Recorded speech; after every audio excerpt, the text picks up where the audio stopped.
Hello everyone, नमस्कार। हमारे YouTube channel में आपका हार्दिक स्वागत है। दोस्तों, आज की वीडियो में हम जानेंगे साल 2025 में आषाढ़ माह में आने वाली देवशयनी एकादशी व्रत कब है, 6 जुलाई या 7 जुलाई। साथ में जानेंगे पूजा और पारण का शुभ मुहूर्त, पूजा विधि और चतुर्मास कब से कब तक है, इस दिन किन चीज़ों का दान करना चाहिए और देवशयनी एकादशी व्रत के नियम क्या हैं। दोस्तों, आषाढ़ माह के शुक्ल पक्ष की एकादशी को देवशयनी एकादशी कहते हैं और इस एकादशी का शास्त्रों में विशेष महत्व बताया गया है। शास्त्रों में एकादशी व्रत का जो है खास महत्व होता है, क्योंकि हर महीने में 2 बार एकादशी आती हैं, एक शुक्ल पक्ष में और एक कृष्ण पक्ष में। माना जाता है कि एकादशी व्रत करने से मोक्ष की प्राप्ति होती है और देवशयनी एकादशी के दिन से चतुर्मास भी शुरू होता है। इस दिन से देवों के शयन का समय शुरू हो जाता है। इस दिन शालिग्राम की पूजा का विशेष महत्व होता है। लेकिन दोस्तों, शालिग्राम की पूजा के विशेष नियम होते हैं जिनका आपको ध्यान रखना चाहिए, तभी पुण्य मिलता है, वरना आपका व्रत, आपके द्वारा की गई पूजा व्यर्थ चली जाती है। तो आज की वीडियो में हम जानेंगे साल 2025 में आषाढ़ माह में आने वाली देवशयनी एकादशी व्रत कब है, पूजा और पारण का शुभ मुहूर्त, चतुर्मास कब से कब तक है और देवशयनी एकादशी की पूजा विधि।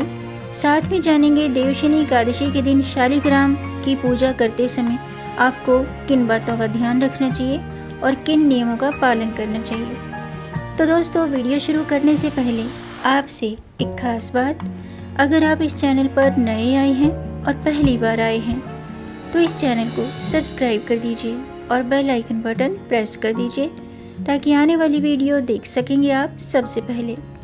और जिन्होंने मेरा चैनल सब्सक्राइब कर दिया है, यानी कि अपना प्यार इस चैनल को दिया है, उनका दिल से आभार, बहुत बहुत धन्यवाद। दोस्तों, इसी तरह मेरे चैनल के साथ जुड़े रहिएगा, ये आपका अपना चैनल है और वीडियो को अंत तक जरूर देखिएगा ताकि कोई भी जानकारी छूट न जाए, क्योंकि दोस्तों आधी अधूरी जानकारी से पूरा लाभ नहीं मिलता है, इसलिए हमारे साथ अंत तक बने रहिएगा। तो आइए शुरू करते हैं। दोस्तों, हिंदू धर्म में एकादशी का खास महत्व होता है और अभी आषाढ़ का महीना चल रहा है। आषाढ़ माह के शुक्ल पक्ष की एकादशी तिथि में एकादशी तिथि का जो व्रत है बहुत ही ज़्यादा महत्वपूर्ण माना जाता है। इस दिन से भगवान विष्णु 4 माह के लिए चिर निद्रा में लीन हो जाते हैं। इसीलिए इस अवधि में शुभ काम जैसे कि विवाह आदि भी नहीं किए जाते हैं, मांगलिक कार्य नहीं किए जाते हैं। और पौराणिक मान्यताओं के अनुसार, पौराणिक कथाओं के अनुसार देवशयनी एकादशी से भगवान विष्णु पाताल लोक में राजा बलि के यहाँ 4 महीने के लिए निवास करते हैं। इन 4 महीनों को चतुर्मास कहा गया है, जो देवउठनी एकादशी पर समाप्त होता है। एकादशी भगवान विष्णु को समर्पित होती है और ऐसे में इस दिन श्री कृष्ण के अलावा शालिग्राम रूप में भी भगवान विष्णु की पूजा का विशेष महत्व होता है। क्योंकि दोस्तों, देवउठनी एकादशी के दिन जब भगवान विष्णु निद्रा से जागते हैं तो माता तुलसी और शालिग्राम जी का विवाह संपन्न कराया जाता है, विधि विधान से उनका पूजन होता है। इसीलिए देवशयनी एकादशी के दिन शालिग्राम की पूजा की जाती है, भगवान विष्णु के शालिग्राम स्वरूप की पूजा की जाती है। लेकिन शालिग्राम जी की पूजा कैसे करनी चाहिए और इसके नियम क्या हैं, ये आज की वीडियो में मैं आपके साथ शेयर करूंगी। लेकिन सबसे पहले जानते हैं कि देवशयनी एकादशी की पूजा का शुभ मुहूर्त क्या है। साल 2025 में देवशयनी एकादशी का व्रत 6 जुलाई रविवार के दिन रखा जाएगा। एकादशी तिथि 5 जुलाई को शाम के 6:58 पर शुरू हो चुकी है और 6 जुलाई को रात्रि के 9:14 पर एकादशी तिथि समाप्त होगी। 7 जुलाई को प्रातःकाल 5:29 से प्रातःकाल 8:16 तक पारण का शुभ समय है। पारण तिथि के दिन द्वादशी समाप्त होने का समय है रात्रि के 11:10 पर। आइए जानते हैं देवशयनी एकादशी की पूजा विधि। दोस्तों, देवशयनी एकादशी के दिन सुबह जल्दी उठें, स्नान आदि से निवृत्त होकर शुद्ध वस्त्र धारण करें। इस दिन अगर आप व्रत रखते हैं तो पीले रंग के या सफ़ेद रंग के या नारंगी रंग के वस्त्र धारण करें। सबसे पहले भगवान सूर्य देव को जल का अर्घ्य दें और व्रत रखते हैं तो व्रत का संकल्प लें। शुभ मुहूर्त में पूजा स्थल पर शुद्ध घी का दीपक जलाएं और भगवान विष्णु को तिलक करें। पीले पुष्प और पीले रंग के फल अर्पित करें। भोग में तुलसी के पत्ते जरूर डालें, लेकिन एकादशी के दिन तुलसी भूल कर भी न तोड़ें। एक दिन पहले तुलसी के पत्ते तोड़कर रख लेने चाहिए, क्योंकि एकादशी के दिन तुलसी माता भी भगवान श्री हरि के लिए निर्जला व्रत रखती हैं।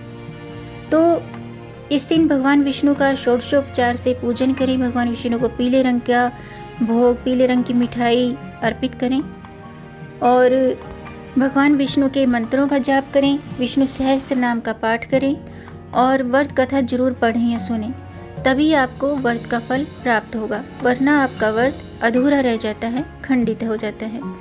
तो व्रत कथा जरूर पढ़ें या सुनें और फिर आरती करें। पूजा में जाने अनजाने में हुई गलतियों के लिए क्षमा याचना जरूर करें और अगले दिन द्वादशी तिथि पर ब्राह्मणों को भोजन कराएं और व्रत का पारण करें। आइए अब जानते हैं देवशयनी एकादशी व्रत के नियम क्या हैं। दोस्तों, इस दिन बाल नाखून नहीं काटने चाहिए। अगर आप व्रत नहीं भी रखते हैं तो इन नियमों का पालन तो करना ही चाहिए। इस दिन बाल न काटें, नाखून न काटें। इस दिन चावल का सेवन न करें, तामसिक भोजन का सेवन न करें, यानी कि मांस मदिरा का भी सेवन नहीं करना चाहिए। इस दिन प्याज लहसुन का सेवन भी नहीं करना चाहिए। एकादशी के दिन तुलसी में जल नहीं देना चाहिए और तुलसी की पत्तियां भी नहीं तोड़नी चाहिए। आइए जानते हैं चतुर्मास कब से कब तक है। दोस्तों, चतुर्मास देवशयनी एकादशी से शुरू होकर के देव उठनी एकादशी पर समाप्त होता है और साल 2025 में 6 जुलाई से चतुर्मास शुरू होगा और 1 नवंबर देव उठनी एकादशी पर समाप्त होगा, जिसे प्रबोधनी एकादशी भी कहते हैं।